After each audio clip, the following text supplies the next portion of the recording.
Olá a todos e bem-vindos ao canal Lógica Fria. Se você ainda não é inscrito, aproveite para se inscrever e deixar o seu like. Hoje, vamos discutir o filme Coraline, de 2009. Uma jovem, Cora, muda-se com os pais, ambos escritores de guias de jardinagem, para uma casa antiga e um tanto melancólica, cheia de quartos alugados e um jardim exuberante, mas negligenciado. A casa, que já fora morada de uma atriz de vaudeville, a tal Sra. Spink e Sra. Forcible, é um lugar de transição. Um pano de fundo para a insatisfação da menina com a rotina e a aparente falta de atenção dos pais, sempre absortos em seus prazos de escrita. Cora, entediada e curiosa, explora a nova e vasta residência. É então que ela descobre uma pequena porta escondida, selada, e aparentemente sem saída. A chave, um botão de vidro antigo, desperta sua imaginação. Numa noite chuvosa, enquanto os pais estão ocupados, ela investiga. A porta, antes bloqueada, agora se abre para um túnel escuro e sinuoso. Movida por uma curiosidade que beira a imprudência, Cora rasteja pelo corredor. Ela emerge em um lugar estranhamente familiar, mais vibrante, o seu próprio apartamento, mas com cores mais vivas, comida farta e o mais surpreendente, seus pais. Estes, no entanto, são diferentes. São os outros pais. Mais atentos, carinhosos, e o que mais chama a atenção de Cora, possuem botões negros costurados em vez de olhos. Eles a convidam para brincar, cozinham para ela e lhe dão toda a atenção que ela tanto almejava. A outra mãe, uma figura sedutora e incrivelmente habilidosa no piano, parece ser a personificação de todos os desejos de Cora por uma vida mais excitante. Este mundo paralelo, um reflexo quase perfeito do seu, é governado pela outra mãe.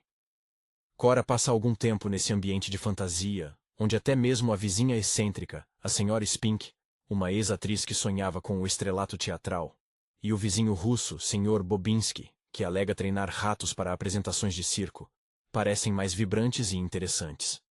No entanto, a ilusão começa a se desfazer quando a outra mãe oferece a Cora a opção de ficar permanentemente, com a condição de que ela também troque seus olhos por botões. Este é o preço da permanência naquele mundo perfeito, mas vazio de alma. Cora, horrorizada, recusa, percebendo que o amor e a vida verdadeira exigem imperfeições e riscos, coisas que este mundo artificial não comporta.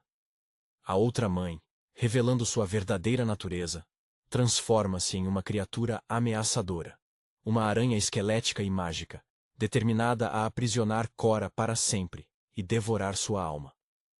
Cora consegue fugir de volta para o túnel, mas percebe que, ao sair, a outra mãe capturou seus pais verdadeiros, prendendo-os no mundo dos botões. Determinada a resgatar seus pais, Cora retorna, auxiliada por um gato falante, que se revelou um guia astuto, e a memória dos velhos túneis. Ela estabelece um jogo de esconde-esconde com a outra mãe, apostando a liberdade de seus pais e a sua própria. Cora precisa encontrar as almas das 3 crianças que a outra mãe atraiu e aprisionou anteriormente. Com a ajuda das memórias e dos espectros dessas crianças, ela recupera os 3 pedaços de seus olhos de botão, que estavam escondidos como amuletos sinistros. No confronto final, Cora consegue enganar a criatura. Ela usa a curiosidade e a vaidade da outra mãe para atraí-la para uma armadilha no buraco do poço mágico que liga os 2 mundos. O túnel desmorona, selando a criatura maligna em seu próprio domínio. Cora, agora corajosa e muito mais valorizando o que tinha, escapa com seus pais, que estão confusos e desorientados, mas vivos. De volta ao mundo real, eles parecem um pouco mais presentes, embora sua obsessão com a escrita não tenha desaparecido completamente.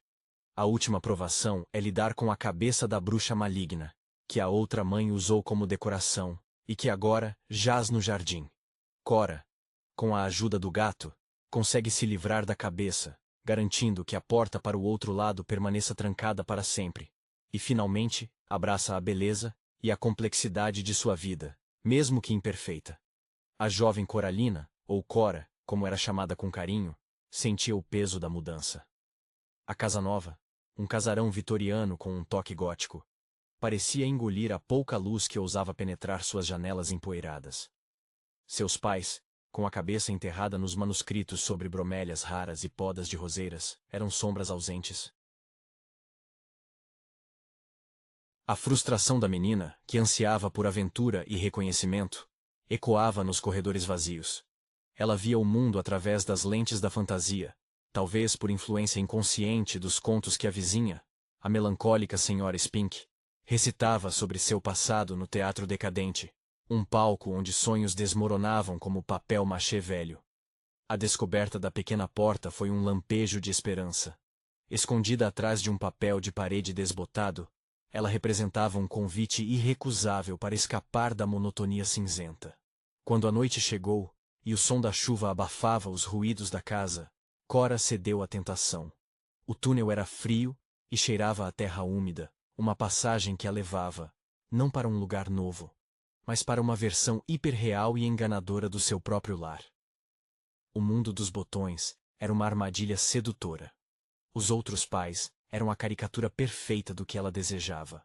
A outra mãe, com seu sorriso radiante e dedos ágeis sobre as teclas do piano, tocando melodias que pareciam prometer a felicidade eterna, era a antítese da mãe real, sempre digitando freneticamente. O outro pai, sempre pronto para uma brincadeira de piadas bobas, oferecia o calor paterno que os prazos tiravam do seu pai de verdade. Até o Sr. Bobinski, que parecia um charlatão desorganizado com seus ratos em treinamento, no outro mundo, irradiava uma energia de performance teatral bem-sucedida. No entanto, a perfeição era estéril. Aqueles olhos de botão, fixos e vazios, eram a primeira rachadura na fachada. A beleza daquele lugar era apenas uma camada fina sobre um abismo de nada. Quando a outra mãe, cuja verdadeira forma se assemelhava mais à obsessão de um colecionador de borboletas raras do que a uma figura materna, exigiu a troca dos olhos, Cora sentiu um arrepio que não vinha do frio. Ela compreendeu que a vida sem a capacidade de ver as imperfeições, as lágrimas, as risadas genuínas, o tédio produtivo, era a verdadeira morte. A fuga foi desesperada, um rastejar agonizante de volta à realidade. Mas o custo foi imediato. Seus verdadeiros pais haviam sido sugados para a prisão de ilusões. Cora, munida apenas de sua coragem recém-descoberta e da perspicácia cínica do gato preto, que parecia carregar o conhecimento de séculos de travessuras, teve que confrontar a criatura que se revelara uma tecelã do mal. A missão de encontrar as almas perdidas, os espectros de crianças que ousaram rejeitar o acordo, transformou Cora numa detetive macabra. Cada pequeno pedaço de vidro de botão recuperado era uma vitória contra o esquecimento. O clímax foi um ato de inteligência contra a ganância da outra mãe. Ao prometer-lhe algo que ela desejava acima de tudo, a chance de ver um verdadeiro espetáculo, a si mesma refletida no espelho de sua própria maldade. Cora a conduziu ao poço. A queda da criatura foi acompanhada pelo colapso daquele mundo simulado. Um som de vidro quebrando sob pressão. Ao retornar, Cora não era mais a menina entediada. Ela havia vivido um pesadelo de conto de fadas gótico, e agora sabia o valor do mundano. A luz tênue da casa real, o cheiro de tinta fresca dos pais, até mesmo o barulho irritante da máquina de escrever, eram tesouros. A cabeça mumificada da bruxa do outro mundo, jogada no jardim como um troféu macabro, era o último vestígio da escuridão. Com um esforço conjunto e a ajuda estratégica do gato, que finalmente provou ser mais do que um mero animal de rua, elas se livraram da relíquia amaldiçoada. A pequena porta foi selada. Não apenas com uma chave, mas com a certeza de Cora de que a verdadeira aventura reside na aceitação do lar. Com todos os seus defeitos e todas as suas preciosas e reais imperfeições. A Sra. Forcible, sua companheira na aposentadoria, era um contraponto mais prático, mas ambas compartilhavam uma aura de glória passada que fascinava Cora.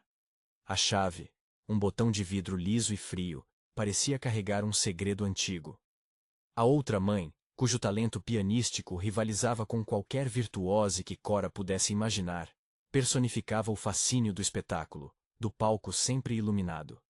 Bobinski, que no mundo real parecia um charlatão desorganizado com seus ratos em treinamento, no outro mundo, irradiava uma energia de performance teatral bem-sucedida, um mestre de cerimônias em um circo bizarro, mas funcional. Cora sentia falta da aspereza da realidade, do cheiro do papel velho e do som real da risada de sua mãe, não a risada mecânica e ensaiada da outra. Quando a outra mãe, cuja verdadeira forma se assemelhava mais à obsessão de um colecionador de borboletas raras do que a uma figura materna, ofereceu a permanência em troca dos olhos, Cora sentiu um arrepio que não vinha do frio. A aceitação da cegueira significava aceitar a ausência de alma. A fuga foi desesperada, um rastejar agonizante de volta à realidade. A sensação pegajosa do túnel contrastando com o desejo de ar fresco. Cora, munida apenas de sua coragem recém-descoberta e da perspicácia cínica do gato preto, que parecia carregar o conhecimento de séculos de travessuras e que falava com uma autoridade felina inesperada, teve que confrontar a criatura que se revelara uma tecelã do mal, a bruxa. Ela precisava de memória, pois as crianças haviam perdido a capacidade de lembrar-se de suas vidas anteriores. Cada pequeno pedaço de vidro de botão recuperado era uma vitória contra o esquecimento, um fragmento de humanidade resgatado. Ao prometer-lhe algo que ela desejava acima de tudo, a chance de ver um verdadeiro espetáculo, a si mesma refletida no espelho de sua própria maldade, ou talvez a chave que ela tanto queria, Cora a conduziu ao poço. A queda da criatura foi acompanhada pelo colapso daquele mundo simulado, um som de vidro quebrando sob pressão, o som da ilusão final desmoronando. Os pais, resgatados, estavam um pouco mais frágeis, mas estranhamente mais presentes, como se a ausência forçada os tivesse ensinado o valor da companhia. Com um esforço conjunto e a ajuda estratégica do gato, que finalmente provou ser mais do que um mero animal de rua, mas um guardião das fronteiras entre os mundos, elas se livraram da relíquia amaldiçoada, enterrando-a sob a terra fria. O fim da ameaça permitiu que a família se reajustasse lentamente à vida normal, ou ao que passava por normal para um casal de escritores pressionados por prazos.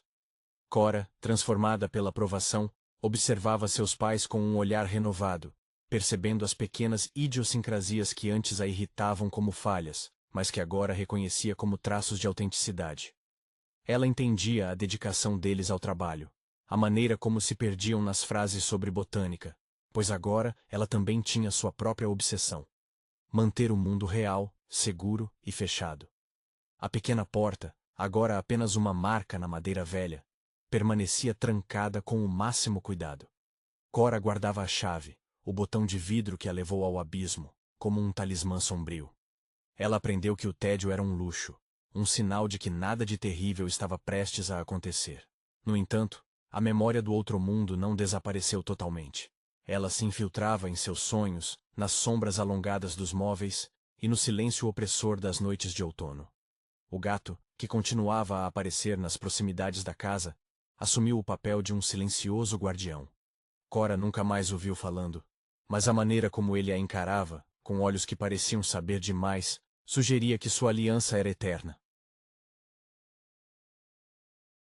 Ele era um lembrete constante da fronteira tênue entre o familiar e o fabuloso, entre a vida vivida e a vida desejada. A experiência a ensinara que o desejo desenfreado, quando atendido sem custo ou esforço, sempre vinha com um preço invisível, costurado talvez com linha preta. A vida seguiu, com as idas e vindas das estações, e Cora, embora mais reservada, abraçava as pequenas alegrias. As cartas que chegavam com críticas aos guias de jardinagem de seus pais já não a incomodavam tanto. Elas eram parte da luta, do esforço honesto. Ela olhava para o jardim, agora crescendo selvagem e indomado, e via beleza não na simetria perfeita que a outra mãe poderia ter imposto, mas na resistência da vida real, na luta de uma trepadeira para alcançar o sol. Ela havia trocado a promessa de um mundo sem falhas pela complexidade rica e imperfeita do seu próprio. Um mundo que, afinal, possuía o amor verdadeiro. Um amor que não precisava ser costurado em um rosto para ser visto. A casa vitoriana, antes um calabouço, tornou-se finalmente um lar. A lembrança da frieza da outra mãe, cuja ambição artística se tornara pura fome de controle, servia como um contraponto constante à arte humana, aquela que nasce do erro e da paixão verdadeira, como as composições musicais que a outra mãe copiava com perfeição, mas sem alma. Cora guardava a chave, o botão de vidro que a levou ao abismo, como um talismã sombrio, um lembrete tangível do abismo que se pode atravessar pela busca incessante do melhor. No entanto, a memória do outro mundo não desapareceu totalmente. Ela se infiltrava em seus sonhos, nas sombras alongadas dos móveis, e no silêncio opressor das noites de outono, como um sussurro constante que a lembrava de que o conforto extremo é a mais perigosa das prisões. Cora nunca mais o viu falando, mas a maneira como ele a encarava com olhos que pareciam saber demais, talvez até de sua própria vida passada como um viajante entre mundos, sugeria que sua aliança era eterna. A casa vitoriana, antes um calabouço melancólico, tornou-se finalmente um lar fortificado pela coragem recém-adquirida de sua moradora mais jovem. A aceitação de Cora pela imperfeição se manifestou na maneira como ela passou a interagir com os vizinhos. A senhora Spink e a senhora Forcible, antes vistas como figuras caricatas presas ao passado, ganharam uma nova dimensão aos olhos da menina. Cora começou a visitá-las com mais frequência, não mais em busca de entretenimento exótico, mas por uma curiosidade genuína sobre suas histórias não contadas. Ela pedia que lhe mostrassem os velhos adereços de palco, as roupas desbotadas que evocavam a vida vibrante que elas haviam construído em torno de seus sonhos teatrais, mesmo que esses sonhos não tivessem se concretizado nos grandes palcos de Londres.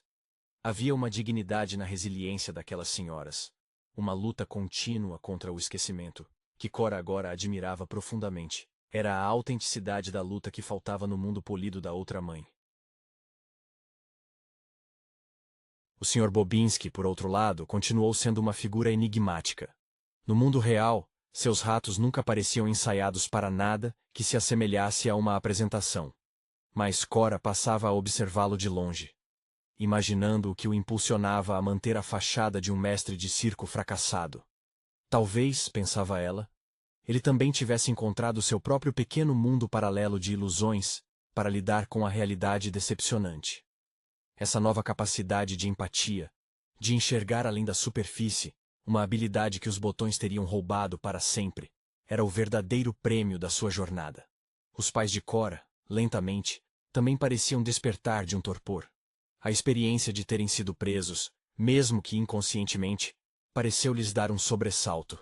Eles começaram a parar de digitar por alguns minutos à tarde, sentando-se com Cora no alpendre, observando o crepúsculo tingir o jardim. Não eram conversas profundas, mas eram presenças. O pai, que mal levantava a cabeça, perguntou-lhe sobre a escola. A mãe, que esquecia refeições inteiras, cozinhou secretamente um bolo, um gesto desajeitado e um tanto queimado nas bordas, mas incrivelmente real. Esses pequenos atos de falibilidade humana eram para Cora provas irrefutáveis de amor. Cora guardava a experiência como um segredo pesado, mas necessário, uma maturidade adquirida à força. Ela percebeu que, embora o outro mundo oferecesse uma versão aprimorada de tudo, a vida verdadeira exigia negociação constante, aceitação de perdas e a beleza da impermanência. Ela não precisava de um mundo onde tudo fosse sempre perfeito e pronto. Ela precisava do desafio de fazer com que as coisas, em seu próprio mundo, se tornassem melhores através do seu esforço e amor. A casa vitoriana permanecia escura e cheia de rachaduras. Mas agora, para Cora, era um castelo protegido, guardado pela coragem recém-descoberta de quem já viu o que se esconde por trás dos olhos brilhantes e vazios. O sussurro do mundo dos botões havia se tornado apenas um eco distante, abafado pelo som real da vida acontecendo. A senhora Spink, em particular, ao relatar seus fracassos dramáticos com um brilho nos olhos, mostrava que a dor da ambição frustrada era preferível ao vazio da satisfação forjada. Ela compreendia agora que cada pessoa carregava sua própria porta secreta, e que nem todas levavam a um poço. Esses pequenos atos de falibilidade humana eram para Cora provas irrefutáveis de amor, o oposto exato da perfeição estática da outra mãe. O sussurro do mundo dos botões havia se tornado apenas um eco distante, abafado pelo som real da vida acontecendo. Um som de vida que, por ser incerto, era infinitamente mais precioso. Ela compreendeu que a vida real, aquela dos artistas que lutam por cada aplauso, tinha uma textura moral mais rica do que a perfeição coreografada da bruxa. A diferença crucial era a intenção. Enquanto a outra mãe queria aprisionar, os vizinhos simplesmente tentavam sobreviver com um toque de fantasia. O pai, que mal levantava a cabeça, perguntou-lhe sobre a escola, um interesse que parecia novo em sua urgência. Eles se lembravam de que precisavam de algo mais do que o sucesso profissional. Precisavam de um vínculo palpável. Ela havia trocado a segurança fria pela vitalidade quente do desconhecido, aprendendo que o maior presente era a liberdade de enxergar o mundo com os próprios olhos, mesmo que as paisagens fossem por vezes desordenadas. A promessa de um futuro sem desafios havia sido confrontada e rejeitada em favor da jornada contínua, onde cada dia trazia sua própria pequena obra-prima de caos e afeto. O conto de sua aventura, Cora sabia, não seria escrito em nenhum guia de jardinagem, mas vivido em cada passo cauteloso e agradecido dentro dos limites seguros, mas vastos, de sua própria casa. A transposição cinematográfica da obra de Neil Gaiman, Coraline, dirigida com a maestria visual e a precisão técnica de Henry Selick, transcende a mera animação em stop motion para se estabelecer como uma fábula moderna sobre a percepção da realidade e a tentação da perfeição ilusória. A paleta de cores vibrantes do mundo outro, contrastando com os tons frios e a melancolia inicial da casa dos Pink Palace, não é um mero artifício estético. Ela espelha a sedução perigosa da facilidade. Selick, um mestre que já havia nos presenteado com a sombria beleza gótica de O Estranho Mundo de Jack, utiliza aqui sua assinatura visual com uma desenvoltura ainda maior. Sua experiência em dar vida a mundos minuciosamente construídos se manifesta no detalhismo quase obsessivo de cada cenário, desde os jardins meticulosamente podados até as costuras visíveis nas roupas dos personagens, um lembrete constante da artificialidade que Coraline gradualmente desvenda.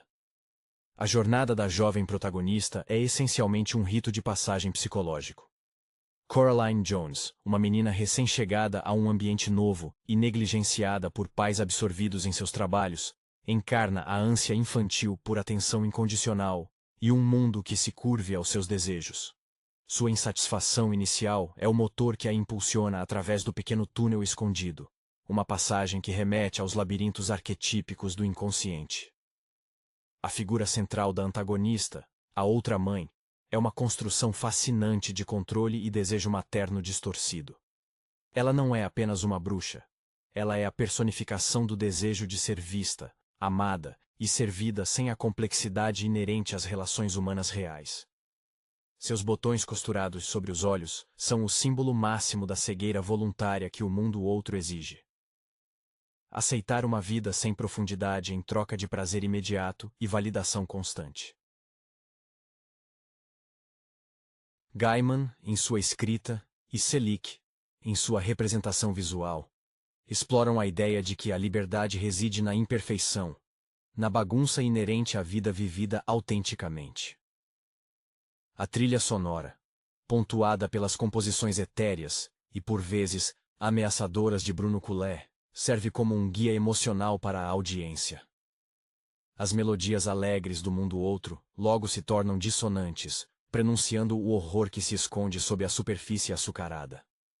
A música acompanha a progressiva perda da inocência de Coraline, que aprende, da maneira mais difícil, que as melhores recompensas vêm acompanhadas de responsabilidades e sacrifícios reais.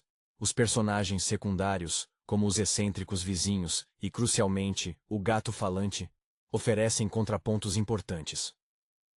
O gato, com sua natureza enigmática e sua capacidade de transitar entre os mundos, atua como um guia filosófico.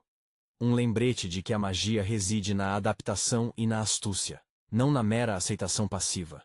A resolução do conflito não se dá através da força bruta, mas sim da inteligência emocional de Coraline. Ela confronta a outra mãe não com armas, mas com a recusa em permanecer no papel de filha obediente e submissa. Ao resgatar os espíritos das crianças aprisionadas, ela reafirma o valor da memória e da conexão genuína com o passado, algo que a outra mãe, obcecada por um presente eterno e estático, não consegue compreender. O filme, em sua essência, é um poderoso argumento a favor da complexidade da vida familiar e da beleza encontrada nas lutas diárias que definem o amor verdadeiro. A conclusão, com Coraline aprendendo a valorizar a realidade cinzenta e imprevisível, mas autêntica, de sua família, ressoa com uma verdade atemporal sobre a maturidade.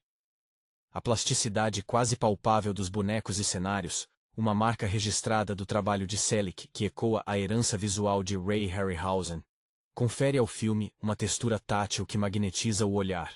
Podemos quase sentir a rigidez da seda do vestido da outra mãe e a secura do gramado artificialmente verde. Esta materialidade é fundamental para sublinhar o contraste com a fluidez e a desordem orgânica do mundo real. Coraline, interpretada com uma mistura perfeita de teimosia juvenil e vulnerabilidade pela jovem Dakota Fanning, é a âncora emocional dessa odisseia. Ela não é uma heroína intrinsecamente corajosa. Sua bravura é forjada pela necessidade e pela profunda rejeição à esterilidade emocional oferecida pela vilã. O pai e a mãe de Coraline, retratados inicialmente como figuras distantes, absorvidos por suas hortaliças e guias de informática, representam a falha de comunicação comum nas famílias modernas. O mundo outro, ao lhes dar olhos de botão e atenção constante, satiriza a ideia de que a presença física substitui a atenção plena. A outra mãe, com sua paciência infinita e sua capacidade de cozinhar banquetes exóticos instantaneamente, explora a exaustão parental contemporânea. Ela é a fantasia de um cuidado sem o cansaço, um luxo que sempre cobra um preço existencial. A figura de Waibi Lovat, o garoto vizinho, é notável por sua função narrativa e emocional. Ele é inicialmente um incômodo para Coraline, um lembrete das obrigações sociais que ela prefere evitar, mas sua versão transformada, o Waibi robótico com um sorriso fixo, serve como um aviso frio.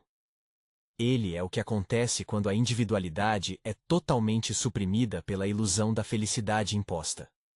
A perda de sua voz e de sua expressão livre é um eco direto da perda que a outra mãe impõe aos espíritos das crianças anteriores. A habilidade de Selick em misturar o bizarro com o encantador é evidenciada na sequência do Teatro das Pulgas e na performance da Sra. Spink e da Sra. Forcible. Essas personagens, que no mundo real são exageradas e um tanto melancólicas, no mundo outro se tornam figuras de espetáculo, celebrando Coraline com uma adulação superficial. A cena em que elas oferecem doces moldados em suas próprias imagens é um toque macabro que ilustra o tema da auto-obsessão e da forma como a admiração pode facilmente se tornar fetiche. O gato falante, voz da sabedoria cínica e da sobrevivência, é talvez o elemento mais claramente inspirado no folclore, um familiar que só se revela quando a protagonista está pronta para ouvir. Sua capacidade de desaparecer e reaparecer, mantendo sempre uma indiferença calculada, sugere que a verdadeira magia não é controlada nem servil. Ela simplesmente existe para aqueles que conseguem enxergar além do visível.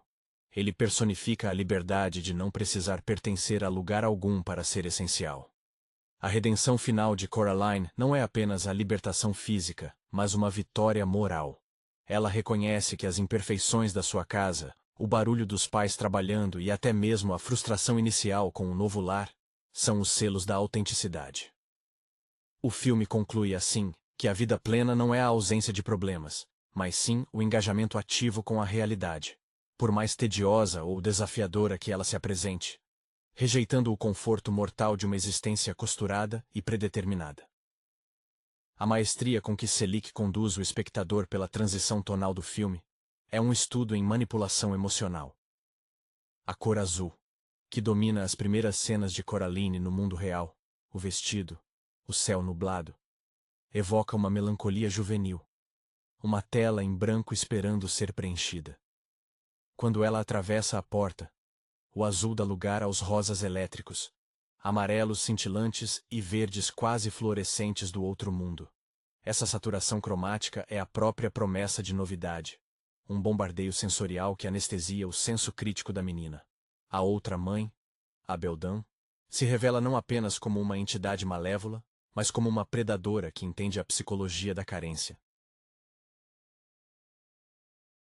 Sua performance inicial é um modelo de empatia reativa.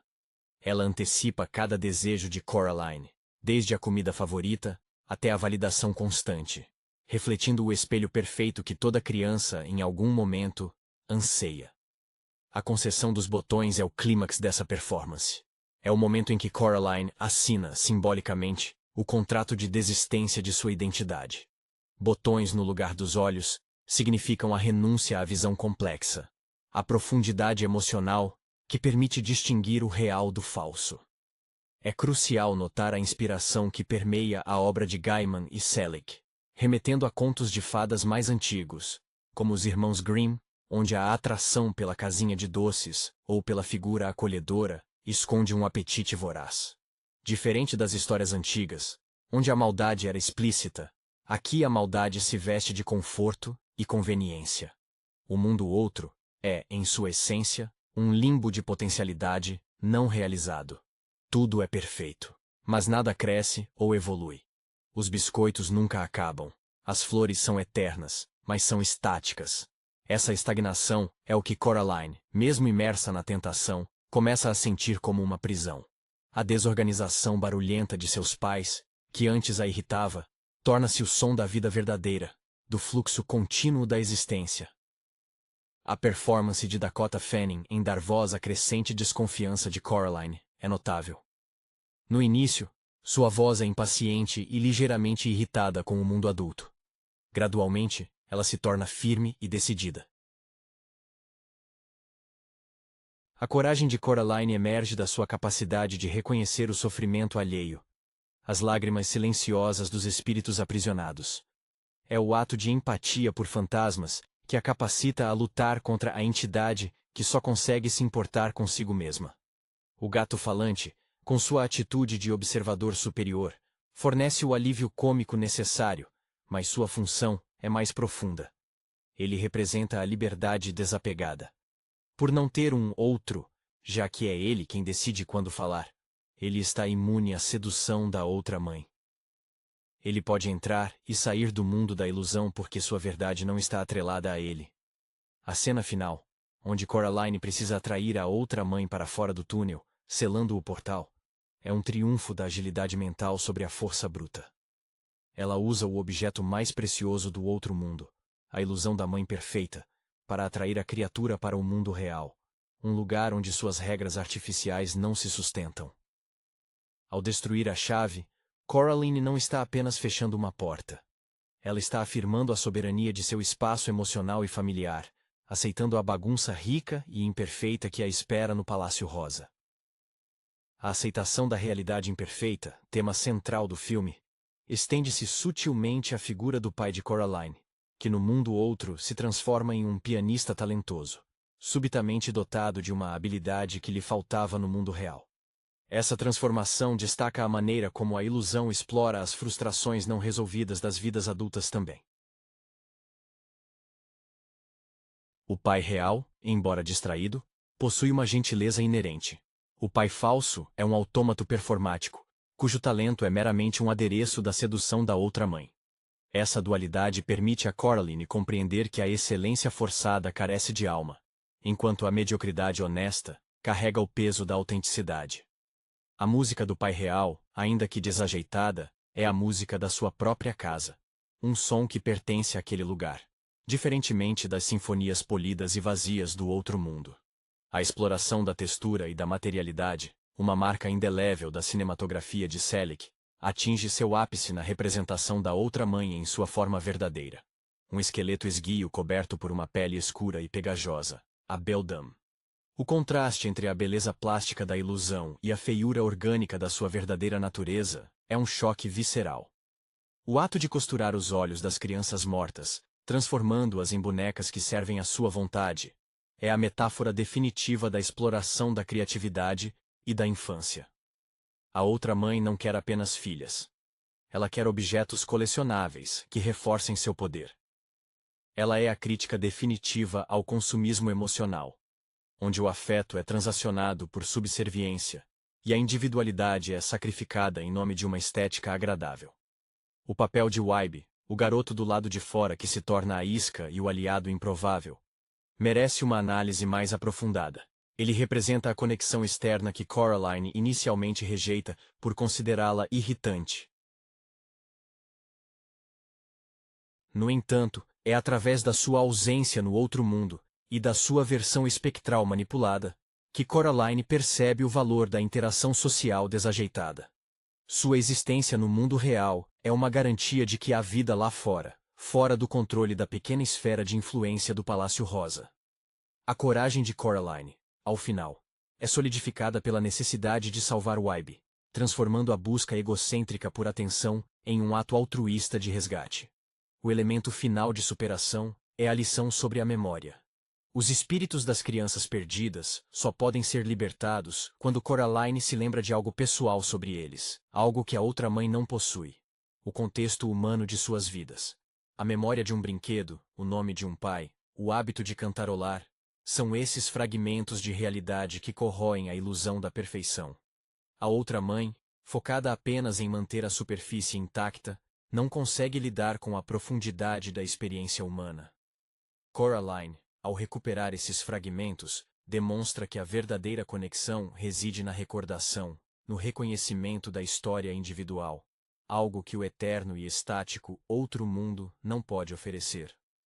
A aventura termina, mas a sabedoria adquirida, que a vida é feita de partes ruins e boas, e que ambas são necessárias, permanece como a verdadeira chave para o crescimento.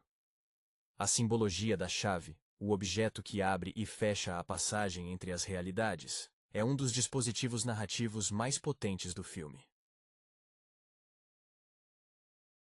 Ela não é apenas uma ferramenta mecânica. É o símbolo da autonomia recém-adquirida por Coraline. No início, a chave é um objeto de fascínio, um convite à exploração secreta. Pretinidito, a curiosidade inerente à infância. Ao final, a decisão de destruir essa chave, jogando-a no poço, é um ato de renúncia consciente ao poder de voltar àquela ilusão reconfortante.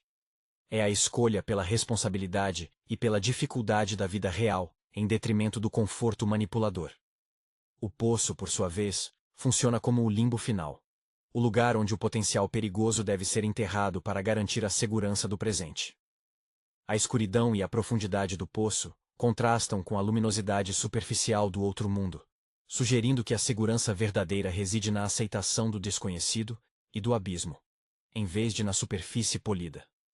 A facilidade com que a outra mãe se deixa enganar ao final, cobiçando a chave com a mesma avidez com que cobiça as almas das crianças, reforça sua miopia existencial. Ela é incapaz de compreender que o que realmente importa para Coraline não é o objeto mágico, mas sim o laço familiar. A evolução da relação de Coraline com o ambiente físico é um microcosmo de sua maturação. Ela transita de uma criança que vê a casa antiga como um fardo tedioso, para alguém que a protege ativamente. Os vizinhos idosos, a Sra. Spink e a Sra. Forcible, cujas vidas são repletas de memórias teatrais e desbotadas, ensinam a Coraline, indiretamente, o valor da história. Suas pompas exageradas e a constante lembrança de seu passado brilhante ecoam o perigo da obsessão por um outro tempo. Mas, ao serem resgatadas através da intervenção de Coraline, no caso, ao se lembrar de um detalhe para libertar um espírito, elas confirmam a importância da conexão humana, mesmo a mais excêntrica. O gato falante, nesse ponto da análise, pode ser visto como a personificação da sabedoria oriental. Um mestre zen que observa o drama sem se envolver emocionalmente, exceto quando estritamente necessário para o desenvolvimento do discípulo. Sua capacidade de ser tanto e nenhum em ambos os mundos reflete a natureza dual de tudo o que é verdadeiramente mágico.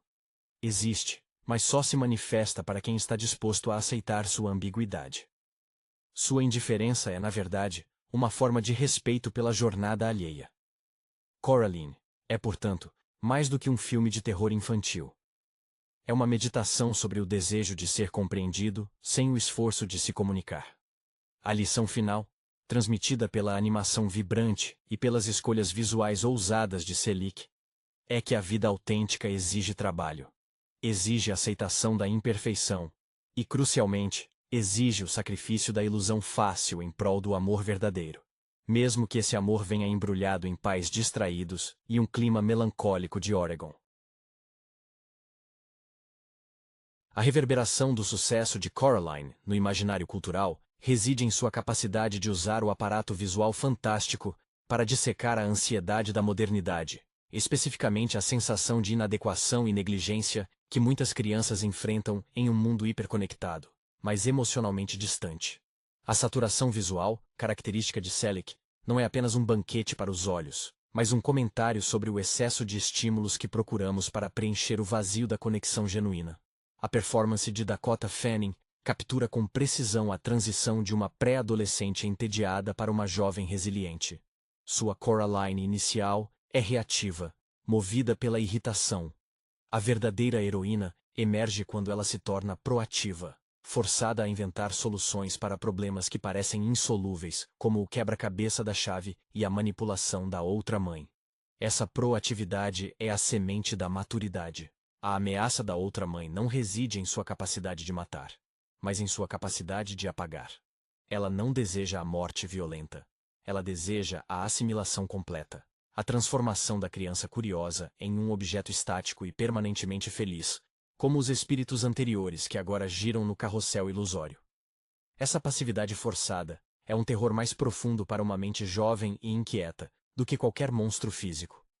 O design dos fantasmas das crianças perdidas é particularmente pungente.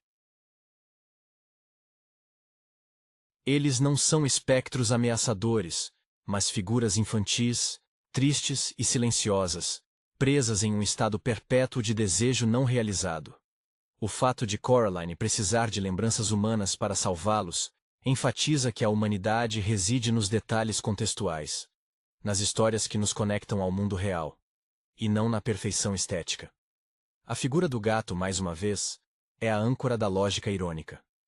Sua constante afirmação de que ele não é um gato em todos os mundos, mas sim ele mesmo, sublinha a importância da identidade não negociável. Ele não oferece soluções fáceis. Ele oferece perspectiva e um caminho de volta para a realidade complexa. O desfecho, com a limpeza do poço e a reaproximação com os pais, é agridoce. Os pais continuam distraídos com seus projetos, mas agora Coraline os observa com novos olhos. A cena em que o pai lhe oferece um doce que ele mesmo cozinhou, um gesto desajeitado e imperfeito, é o verdadeiro prêmio da narrativa. É um reconhecimento de que o esforço, mesmo mal sucedido, possui um valor intrínseco que supera a perfeição fabricada. A beleza, em Coraline, reside na fricção da vida real, no som das máquinas de escrever e no cheiro do jardim que não é impecável, mas é seu. A conclusão da jornada de Coraline estabelece um poderoso comentário sobre a resiliência inerente à experiência humana. A casa Pink Palace, que no início parecia um cenário cinzento e deprimente, após o confronto, torna-se um refúgio de autenticidade. A mudança na percepção de Coraline em relação ao ambiente é o reflexo direto de sua transformação interna. Ela não busca mais uma fuga, mas sim a ancoragem em algo real, mesmo que esse algo seja imperfeito e exija esforço constante. A técnica de stop motion empregada por Selick reforça essa temática ao expor a artificialidade inerente ao mundo outro. Ao vermos as pequenas costuras e a rigidez dos bonecos, somos lembrados constantemente de que a perfeição é construída e, portanto, frágil. A outra mãe, sendo uma entidade puramente focada na estética e na performance, não consegue lidar com a imprevisibilidade orgânica do mundo real, demonstrando que a verdadeira força reside na capacidade de adaptação e na aceitação do caos vital. As lições aprendidas por Coraline são, em grande parte, lições de desilusão bem-sucedida. Ela se desilude com a ideia de que a facilidade é sinônimo de felicidade, e com a fantasia de pais que atendem a todos os desejos sem esforço. Essa desilusão é o verdadeiro passaporte para a maturidade. Ela aprende que a atenção de seus pais, embora dividida entre projetos e trabalho, é um sinal de que eles estão engajados em suas próprias vidas imperfeitas, o que é infinitamente preferível à atenção total e vazia da beldam. A jornada de Coraline também serve como uma advertência sobre a sedução da autopreservação isolada. O gato, ao insistir que ele não pode entrar no mundo outro, representa a necessidade de manter fronteiras claras entre o eu e a tentação destrutiva. Ele é um ser que existe fora das regras de ambos os mundos, um espectador livre. Sua indiferença protegida permite-lhe ser o catalisador da salvação de Coraline, pois ele não tem nada a perder no outro mundo, e, portanto, não pode ser comprado pela outra mãe. Em retrospecto, Coraline é um conto de fadas sombrio que moderniza a narrativa de tentação. Não é a maçã envenenada ou a bruxa que oferece doces, mas sim a promessa de uma vida sem atritos, onde o esforço é removido da equação do amor e da realização. A vitória de Coraline é a vitória da criança que escolhe a complexidade da vida sobre a simplicidade da prisão, validando o esforço dos pais, a excentricidade dos vizinhos e a lealdade silenciosa de um gato falante como os pilares de um lar verdadeiramente vivido. A atmosfera onírica e por vezes claustrofóbica do filme é intensificada pela direção de fotografia, que mesmo na animação, consegue evocar a sensação tátil da umidade de Oregon e o ar rarefeito do outro mundo. As escolhas de iluminação no mundo real tendem a ser difusas e mornas, refletindo o estado emocional de Coraline. Um limbo de tédio e espera. Em contraste, o outro mundo é iluminado com uma luz dura, quase fluorescente, que apesar de seu brilho excessivo, revela-se incapaz de projetar sombras profundas e complexas, simbolizando a ausência de nuances morais ou emocionais reais. A complexidade da relação com os objetos é outro ponto nevrálgico da análise. O pequeno túnel, a porta selada, a chave. Todos são portais físicos para estados psicológicos. A casa Pink Palace em si é um personagem que reflete a estabilidade latente. Ela é antiga, cheia de ruídos estranhos e cheiros de mofo. Características que a outra mãe tenta metodicamente erradicar, substituindo o cheiro de velhice por aromas artificiais de baunilha e flores que não murcham. Essa higienização do lar é a tentativa da beldam de limpar a história e o desgaste do tempo, elementos essenciais para a formação da identidade. A Sra. Forcible, com suas carreiras passadas no palco e seus gatos superalimentados, são a representação da memória excessiva, quase fetichizada, do passado. No outro mundo, elas se tornam artistas de circo de marionetes, cujas apresentações são perfeitas, mas repetitivas.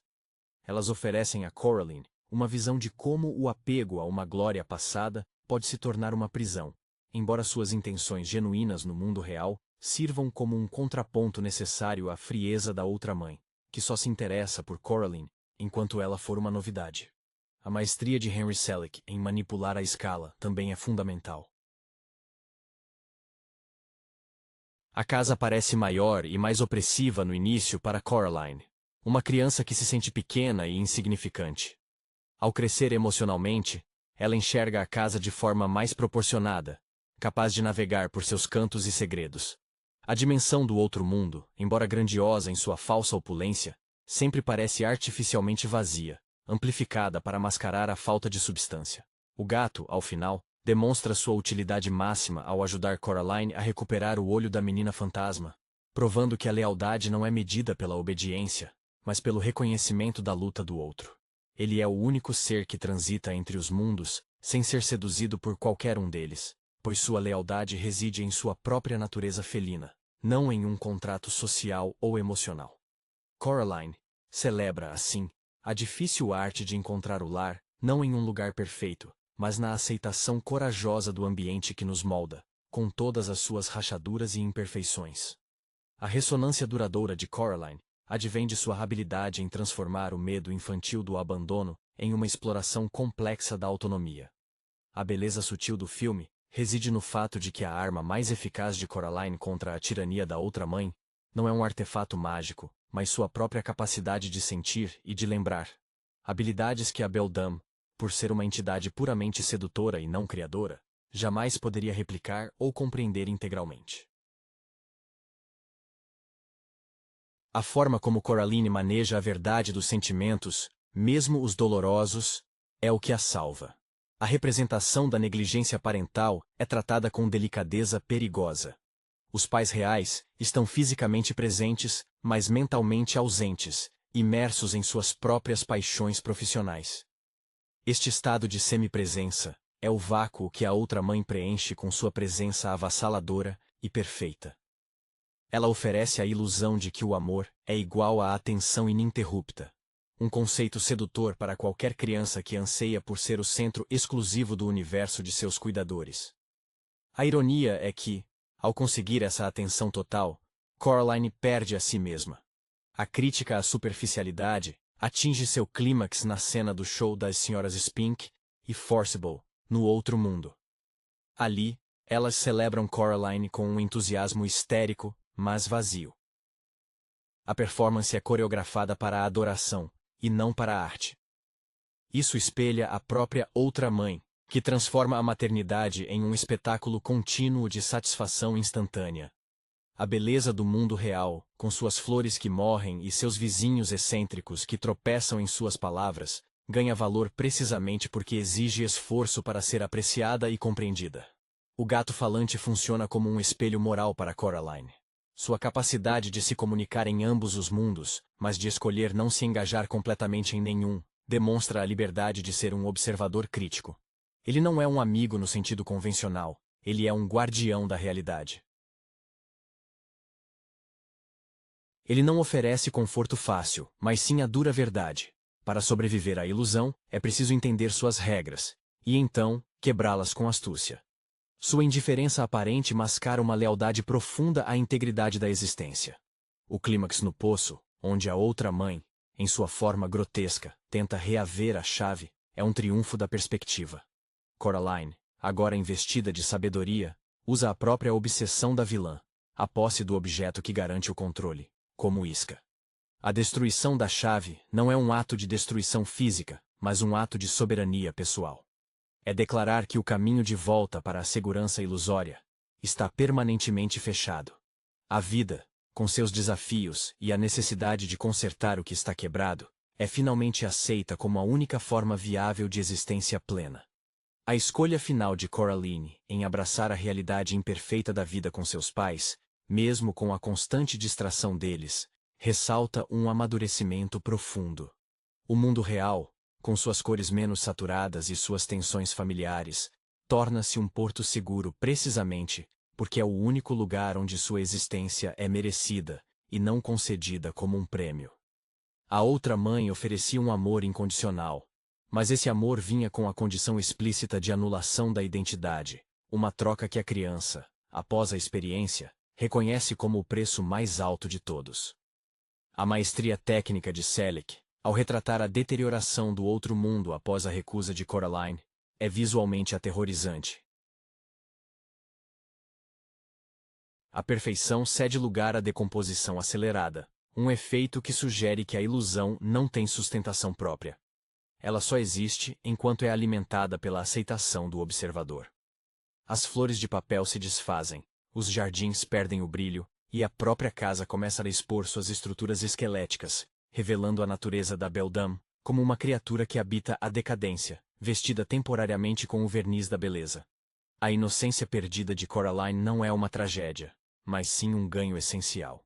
Ela se junta ao panteão das crianças que foram resgatadas, mas com uma diferença crucial. Ela sobreviveu por ter uma conexão anterior e mais forte com o mundo exterior. O gato, o Ibe, os vizinhos.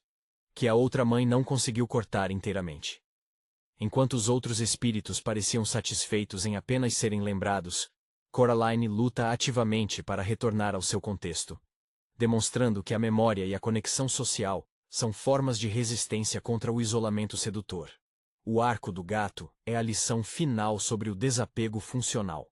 Ele demonstra que a liberdade de movimento e de pensamento é mantida pela recusa em se comprometer com qualquer estrutura de poder, seja ela a do mundo real ou a da ilusão. Ele é o catalisador que testa Coraline, mas nunca a salva diretamente. A salvação é sempre um ato de agência da protagonista. Ele apenas aponta para as portas, mas é Coraline quem precisa atravessá-las e, mais importante, quem precisa trancá-las. Em suma, Coraline é um manual de resistência psicológica em traje de conto de fadas. Ele ensina que a felicidade não é um estado permanente a ser alcançado, mas sim o resultado dinâmico de navegar pelas tensões da vida. A celebração final no jardim, com a descoberta da chave mágica esquecida por Wybie, sugere que, embora o portal esteja selado, a consciência de que a magia, ou o perigo, reside logo além da parede permanece. Coraline está agora armada com o conhecimento de que a vigilância constante contra as promessas fáceis é o preço da liberdade autêntica. A resiliência com que Coraline lida com o retorno à sua vida, agora atingida por uma nova apreciação, é o cerne da mensagem do filme. Ela não retorna como uma criança traumatizada, mas como uma sobrevivente informada. A aparente monotonia de seus pais, antes vista como falha, é reinterpretada como evidência de sua dedicação a projetos reais e tangíveis, contrastando agudamente com a dedicação performática da outra mãe, a criação de ilusões vazias. O trabalho de seus pais, seja ele escrever códigos ou cultivar vegetais, implica um processo, uma curva de aprendizado e a possibilidade de erro. Virtudes que a perfeição estática do outro mundo abominava. A cena pós-créditos, onde Coraline e Wybie dividem a chave mágica, sublinha que a experiência não foi inteiramente apagada, nem deve ser.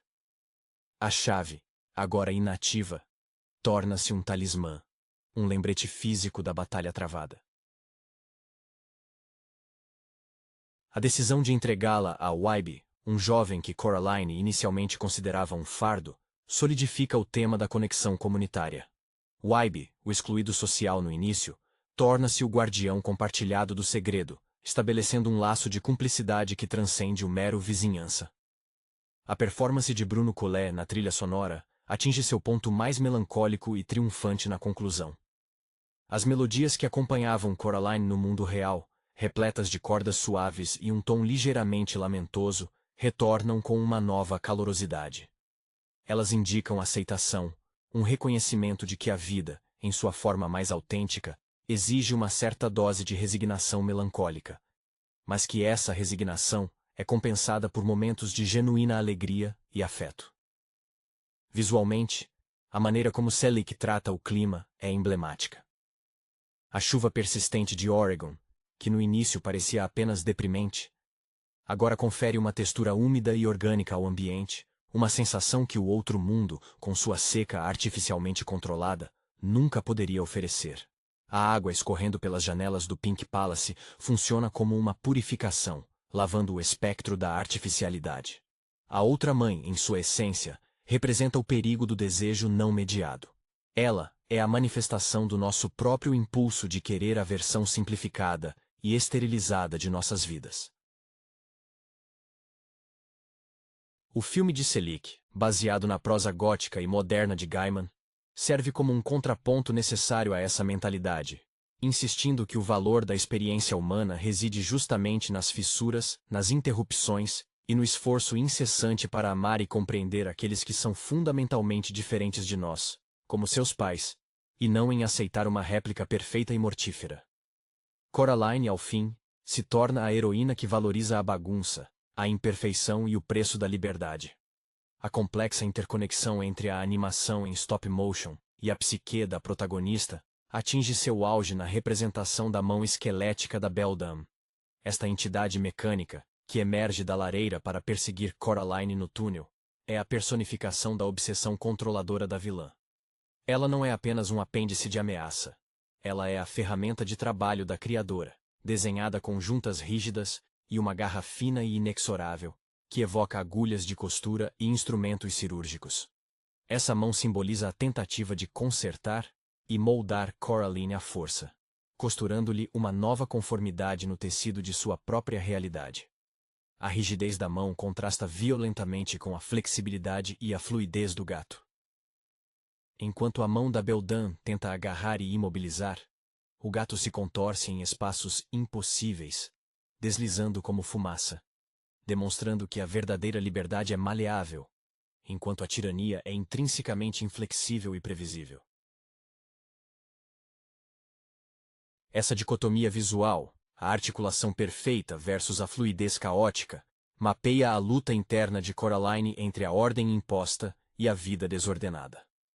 A própria arquitetura do outro mundo, vista sob a ótica da decadência final, revela sua dependência da fantasia como sustentação. O jardim, outrora exuberante com flores de açúcar e borboletas de seda, murcha em uma exibição de papéis e tecidos desbotados. Essa revelação visual é um golpe direto na superficialidade estética. A outra mãe não consegue sustentar a ilusão sem a cooperação mental da vítima. A beleza é apenas uma película fina sobre o nada, e essa fragilidade inerente é o que Coraline explora ao chamar a vilã para o mundo real, onde a luz do sol e a terra não podem ser manipuladas com a mesma facilidade.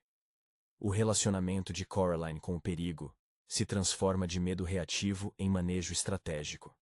Ela não derrota a Beldam com força física, mas com inteligência emocional. Ao usar a memória de um pai imperfeito, o toque desajeitado ao piano, como escudo contra a performance perfeita, ela valida a beleza do esforço humano sobre a maestria robótica. Essa percepção de que a imperfeição é prova de vida é o conhecimento que a Blanc, em sua busca incessante por controle absoluto, nunca poderia adquirir, condenando-a a se alimentar apenas de almas que renunciaram à sua complexidade. Finalmente, a aceitação da vida em Oregon, com seus pais ligeiramente ausentes mas dedicados, é o triunfo da maturidade sobre a fantasia infantil. Coraline aprende que estar ocupado não é o mesmo que estar ausente, e que a presença real, mesmo que distraída, é infinitamente mais nutritiva do que a atenção total de um impostor. A aventura de Coraline termina com a compreensão de que o verdadeiro ato de coragem não é enfrentar o monstro, mas sim escolher viver plenamente no mundo que se tem, aceitando suas sombras e sua luz com os olhos bem abertos, agora que os botões foram removidos. A ressonância duradoura de Coraline reside na sua capacidade de transformar a melancolia da infância em um catalisador para a força interior. A casa Pink Palace, vista inicialmente como uma prisão de tédio pelo olhar impaciente da jovem Coraline, é reavaliada após o confronto como o único local onde sua existência é verdadeira. O contraste entre o conforto falso e a desordem autêntica solidifica a ideia de que a vida plena é construída através da aceitação das tensões inerentes à realidade. A coragem de Coraline não é um surto de bravura, mas sim um produto lento da empatia. Ao perceber o sofrimento das outras crianças, os olhos vazios que pedem ajuda, ela transcende sua própria irritação juvenil e assume um papel ativo de salvadora. Essa passagem de vítima passiva a agente ativa é a verdadeira magia do filme, uma lição de que a libertação pessoal está intrinsecamente ligada à libertação do outro. O gato falante, com sua postura de cínico benevolente, permanece como o símbolo máximo da integridade. Sua capacidade de transitar entre os mundos, sem ser permanentemente seduzido por nenhum deles, é a manifestação da sabedoria de manter um distanciamento crítico. Ele não oferece conselhos morais grandiloquentes. Ele apenas apresenta a Coraline as consequências lógicas de suas escolhas, permitindo que ela mesma chegue às conclusões difíceis. Seu andar despretensioso e sua voz nasalada mascaram a profundidade de sua função como guia existencial. A rejeição final da outra mãe é uma rejeição do consumismo emocional. A demanda por perfeição absoluta é uma forma de esgotamento. A Beldam, que deseja apenas possuir a alegria, não pode criá-la. Ela só pode duplicar superfícies, e essa incapacidade de gerar algo novo ou orgânico é sua fraqueza fatal. Coraline, ao preferir o esforço criativo de seus pais, mesmo que imperfeito, opta pela complexidade do ser sobre a simplicidade do ter. A cena final, com a chave afundando no poço, é um ritual de luto pela inocência perdida e uma celebração da vigilância conquistada. Coraline não se torna ingênua. Ela se torna sábia. Ela sabe que o perigo não foi erradicado do mundo, apenas selado temporariamente. A mensagem implícita é que a porta para uma ilusão sempre existirá, mas a escolha de qual realidade merece nossa atenção é inteiramente nossa. O filme termina com a promessa silenciosa de que a vida, com todas as suas texturas de mofo, chuva e teclados barulhentos, é o único lugar onde se pode verdadeiramente florescer. A conclusão da narrativa de Coraline reside na celebração da textura da conexão humana, por mais áspera ou desorganizada que ela se apresente. A antiga casa do Pink Palace, com suas tábuas que rangem e seus inquilinos excêntricos, transforma-se, aos olhos de Coraline, de um fardo em um ecossistema vital. Ela aprende que a estabilidade não é sinônimo de perfeição, mas de presença contínua, mesmo que essa presença venha na forma de um pai distraído que esquece o jantar, mas lembra de oferecer um doce desajeitado no final. Essa aceitação da desordem doméstica é o antídoto para a esterilidade do outro mundo. O esforço intelectual dos pais de Coraline, manifestado no som constante das máquinas de escrever, é um testemunho da luta criativa real. Uma luta que a outra mãe tenta eliminar ao oferecer resultados instantâneos e esteticamente agradáveis. A performance do pai pianista falso versus a dedicação desajeitada do pai real se cristaliza como o debate central. O valor do processo autêntico contra o fascínio da conclusão vazia. O gato falante, ao ser o último a interagir com a chave antes que ela seja descartada, funciona como um selo de aprovação da realidade. Sua decisão de não se envolver diretamente na destruição da chave, mas de simplesmente observar Coraline executar seu ato soberano, reafirma seu papel como observador neutro e catalisador de empoderamento. Ele garante que a escolha de Coraline seja dela, e não ditada por uma intervenção externa mágica. A memória dos espíritos das crianças, guardada por Coraline, não é apenas um tesouro, mas um fardo ético que ela carrega conscientemente. O ato de jogar a chave no poço é, metaforicamente, a decisão de não se tornar uma guardiã de portais, mas sim uma participante ativa no mundo real. Ela abraça o risco de viver plenamente, sabendo que o preço da vulnerabilidade é maior do que a segurança da ilusão. Em última análise, Coraline é um hino à vida com atrito.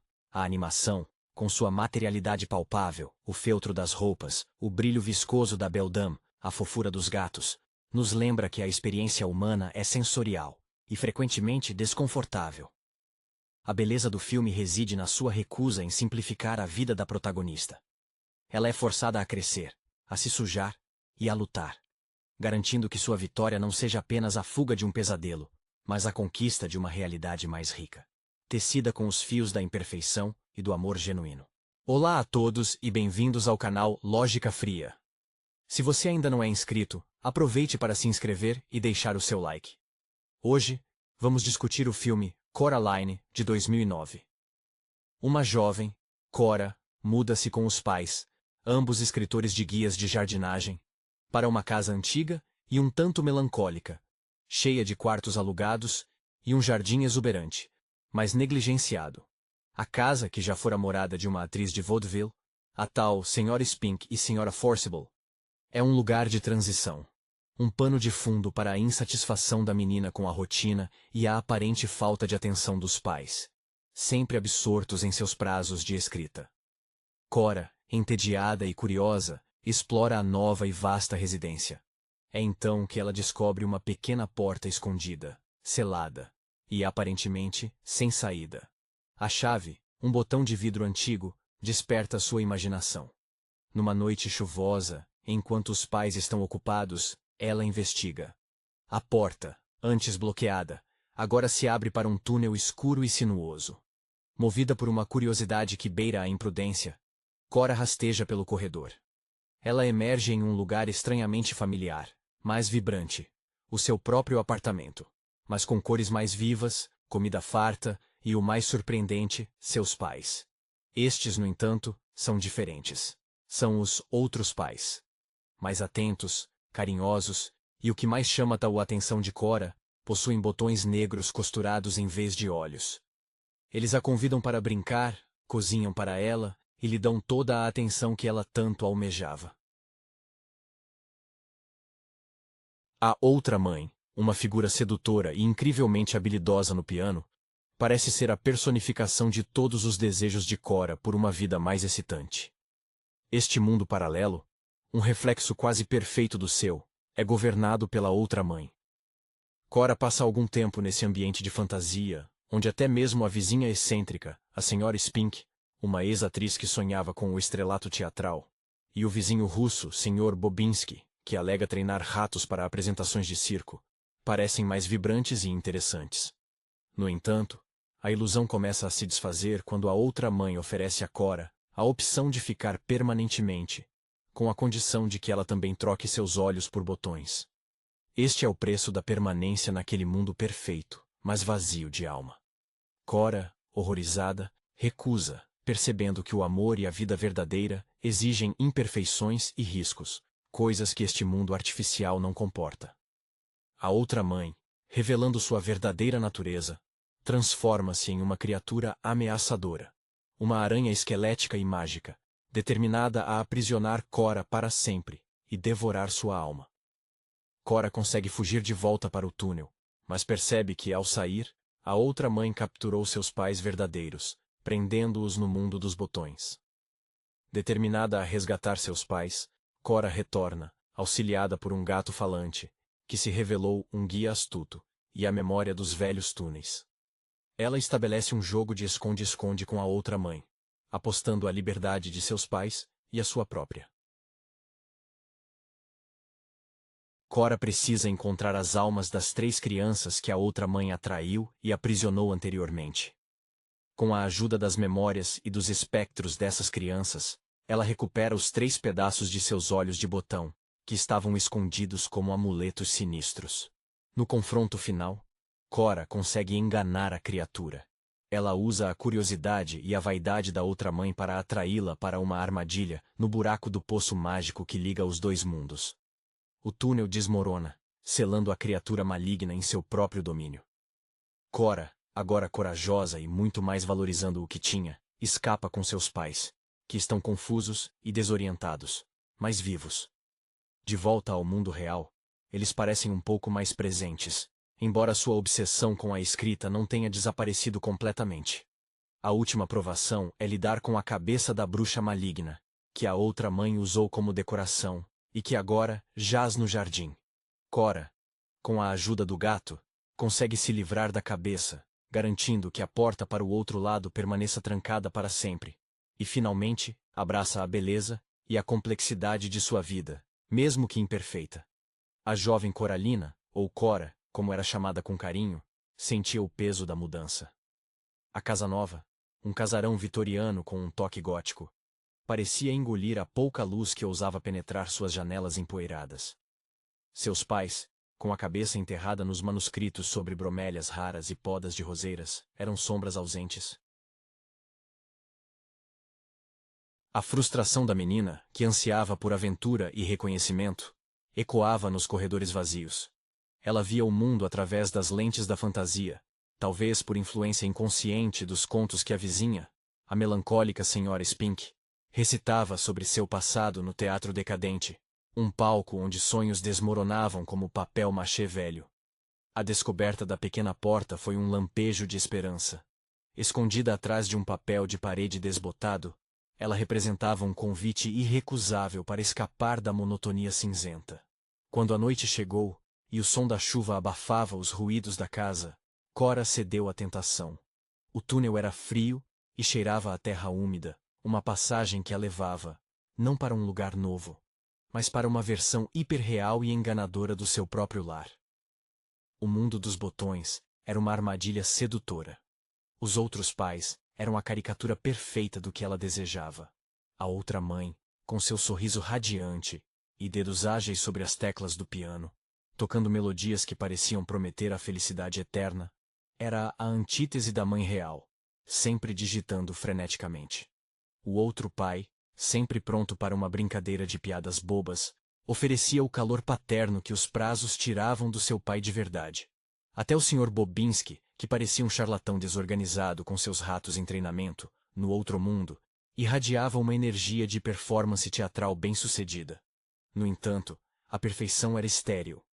Aqueles olhos de botão, fixos e vazios, eram a primeira rachadura na fachada. A beleza daquele lugar era apenas uma camada fina sobre um abismo de nada. Quando a outra mãe, cuja verdadeira forma se assemelhava mais à obsessão de um colecionador de borboletas raras do que a uma figura materna, exigiu a troca dos olhos, Cora sentiu um arrepio que não vinha do frio. Ela compreendeu que a vida sem a capacidade de ver as imperfeições, as lágrimas, as risadas genuínas, o tédio produtivo, era a verdadeira morte. A fuga foi desesperada, um rastejar agonizante de volta à realidade. Mas o custo foi imediato. Seus verdadeiros pais haviam sido sugados para a prisão de ilusões. Cora, munida apenas de sua coragem recém-descoberta e da perspicácia cínica do gato preto, que parecia carregar o conhecimento de séculos de travessuras, teve que confrontar a criatura que se revelara uma tecelã do mal. A missão de encontrar as almas perdidas, os espectros de crianças que ousaram rejeitar o acordo, transformou Cora numa detetive macabra. Cada pequeno pedaço de vidro de botão recuperado era uma vitória contra o esquecimento. O clímax foi um ato de inteligência contra a ganância da outra mãe. Ao prometer-lhe algo que ela desejava acima de tudo, a chance de ver um verdadeiro espetáculo, a si mesma refletida no espelho de sua própria maldade. Cora a conduziu ao poço. A queda da criatura foi acompanhada pelo colapso daquele mundo simulado. Um som de vidro quebrando sob pressão. Ao retornar, Cora não era mais a menina entediada. Ela havia vivido um pesadelo de conto de fadas gótico, e agora sabia o valor do mundano. A luz tênue da casa real, o cheiro de tinta fresca dos pais, até mesmo o barulho irritante da máquina de escrever, eram tesouros. A cabeça mumificada da bruxa do outro mundo, jogada no jardim como um troféu macabro, era o último vestígio da escuridão. Com um esforço conjunto e a ajuda estratégica do gato, que finalmente provou ser mais do que um mero animal de rua, elas se livraram da relíquia amaldiçoada. A pequena porta foi selada. Não apenas com uma chave, mas com a certeza de Cora de que a verdadeira aventura reside na aceitação do lar. Com todos os seus defeitos e todas as suas preciosas e reais imperfeições. A Sra. Forcible, sua companheira na aposentadoria, era um contraponto mais prático, mas ambas compartilhavam uma aura de glória passada que fascinava Cora. A chave, um botão de vidro liso e frio, parecia carregar um segredo antigo. A outra mãe, cujo talento pianístico rivalizava com qualquer virtuose que Cora pudesse imaginar, personificava o fascínio do espetáculo, do palco sempre iluminado. Bobinski, que no mundo real parecia um charlatão desorganizado com seus ratos em treinamento, no outro mundo, irradiava uma energia de performance teatral bem-sucedida, um mestre de cerimônias em um circo bizarro, mas funcional. Cora sentia falta da aspereza da realidade, do cheiro do papel velho e do som real da risada de sua mãe, não a risada mecânica e ensaiada da outra. Quando a outra mãe, cuja verdadeira forma se assemelhava mais à obsessão de um colecionador de borboletas raras do que a uma figura materna, ofereceu a permanência em troca dos olhos, Cora sentiu um arrepio que não vinha do frio. A aceitação da cegueira significava aceitar a ausência de alma. A fuga foi desesperada, um rastejar agonizante de volta à realidade, a sensação pegajosa do túnel contrastando com o desejo de ar fresco. Cora, munida apenas de sua coragem recém-descoberta e da perspicácia cínica do gato preto, que parecia carregar o conhecimento de séculos de travessuras e que falava com uma autoridade felina inesperada, teve que confrontar a criatura que se revelara uma tecelã do mal, a bruxa. Ela precisava de memória, pois as crianças haviam perdido a capacidade de lembrar-se de suas vidas anteriores. Cada pequeno pedaço de vidro de botão recuperado era uma vitória contra o esquecimento, um fragmento de humanidade resgatado. Ao prometer-lhe algo que ela desejava acima de tudo, a chance de ver um verdadeiro espetáculo, a si mesma refletida no espelho de sua própria maldade, ou talvez a chave que ela tanto queria, Cora a conduziu ao poço. A queda da criatura foi acompanhada pelo colapso daquele mundo simulado, um som de vidro quebrando sob pressão, o som da ilusão final desmoronando. Os pais, resgatados, estavam um pouco mais frágeis, mas estranhamente mais presentes, como se a ausência forçada os tivesse ensinado o valor da companhia. Com um esforço conjunto e a ajuda estratégica do gato, que finalmente provou ser mais do que um mero animal de rua, mas um guardião das fronteiras entre os mundos, elas se livraram da relíquia amaldiçoada, enterrando-a sob a terra fria. O fim da ameaça permitiu que a família se reajustasse lentamente à vida normal, ou ao que passava por normal para um casal de escritores pressionados por prazos. Cora, transformada pela provação, observava seus pais com um olhar renovado, percebendo as pequenas idiosincrasias que antes a irritavam como falhas, mas que agora reconhecia como traços de autenticidade. Ela entendia a dedicação deles ao trabalho, a maneira como se perdiam nas frases sobre botânica, pois agora ela também tinha sua própria obsessão: manter o mundo real, seguro e fechado. A pequena porta, agora apenas uma marca na madeira velha, permanecia trancada com o máximo cuidado. Cora guardava a chave, o botão de vidro que a levou ao abismo, como um talismã sombrio. Ela aprendeu que o tédio era um luxo, um sinal de que nada de terrível estava prestes a acontecer. No entanto, a memória do outro mundo não desapareceu totalmente. Ela se infiltrava em seus sonhos, nas sombras alongadas dos móveis e no silêncio opressor das noites de outono. O gato, que continuava a aparecer nas proximidades da casa, assumiu o papel de um silencioso guardião. Cora nunca mais o viu falando, mas a maneira como ele a encarava, com olhos que pareciam saber demais, sugeria que sua aliança era eterna. Ele era um lembrete constante da fronteira tênue entre o familiar e o fabuloso, entre a vida vivida e a vida desejada. A experiência a ensinara que o desejo desenfreado, quando atendido sem custo ou esforço, sempre vinha com um preço invisível, costurado talvez com linha preta. A vida seguiu, com as idas e vindas das estações, e Cora, embora mais reservada, abraçava as pequenas alegrias. As cartas que chegavam com críticas aos guias de jardinagem de seus pais já não a incomodavam tanto. Elas eram parte da luta, do esforço honesto. Ela olhava para o jardim, agora crescendo selvagem e indomado, e via beleza não na simetria perfeita que a outra mãe poderia ter imposto, mas na resistência da vida real, na luta de uma trepadeira para alcançar o sol. Ela havia trocado a promessa de um mundo sem falhas pela complexidade rica e imperfeita do seu próprio. Um mundo que, afinal, possuía o amor verdadeiro. Um amor que não precisava ser costurado em um rosto para ser visto. A casa vitoriana, antes um calabouço, tornou-se finalmente um lar. A lembrança da frieza da outra mãe, cuja ambição artística se tornara pura fome de controle, servia como um contraponto constante à arte humana, aquela que nasce do erro e da paixão verdadeira, como as composições musicais que a outra mãe copiava com perfeição, mas sem alma.